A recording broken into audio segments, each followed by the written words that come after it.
Testingin naman natin mga kabengbeng sa sa pistol kung uubra siya. Okay.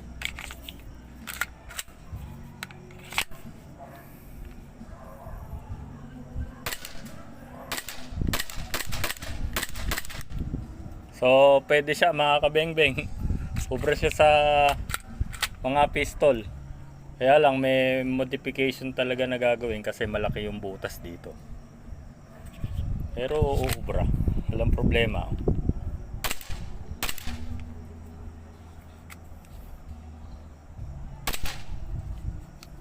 Ayos siya, pwede. Gagawin mo lang talaga ng paraan kasi hindi siya kasukat dito sa thread.